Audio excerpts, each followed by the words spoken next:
സംസ്ഥാനത്ത് ആദ്യഘട്ട തെരഞ്ഞെടുപ്പ് കഴിഞ്ഞ ഉടനെ തന്നെ UDF വിജയം സുനിശ്ചിതമാണെന്ന് വ്യക്തമായതായി മുസ്ലിം ലീഗ് സംസ്ഥാന സെക്രട്ടറി CP ചെറിയ മുഹമ്മദ്. കൊടിയത്തൂരിൽ നിന്ന് CTV പ്രാദേശിക വാർത്തകളോട് സംസാരിക്കുകയായിരുന്നു CP ചെറിയ മുഹമ്മദ്.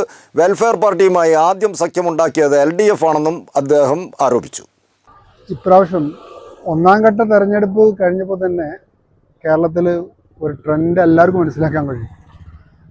UDFന് അനുകൂലമായും നിലനിൽക്കുന്ന ഒരു ഭരണത്തിനെതിരെ ഈ ഒരു തദ്ദേശ സ്വയംഭരണ തെരഞ്ഞെടുപ്പ് പ്രാവശ്യം ഉണ്ടായ പ്രത്യേകത പ്രാദേശിക വികാരങ്ങളല്ല, അതിലുപരിയായി സംസ്ഥാനത്ത് രൂപപ്പെട്ടു വന്നിട്ടുള്ള ഒരു പ്രതിഷേധം നിലനിൽക്കുന്ന സർക്കാരിനെതിരെയുണ്ട്.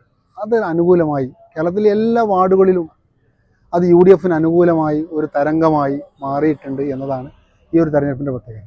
കൊടിയത്തൂരിൽ UDF സജ്ജമാണ്, അതിശക്തമായി തിരിച്ചു വരുന്ന കാര്യത്തിൽ LDFന് പോലും സംശയമില്ല.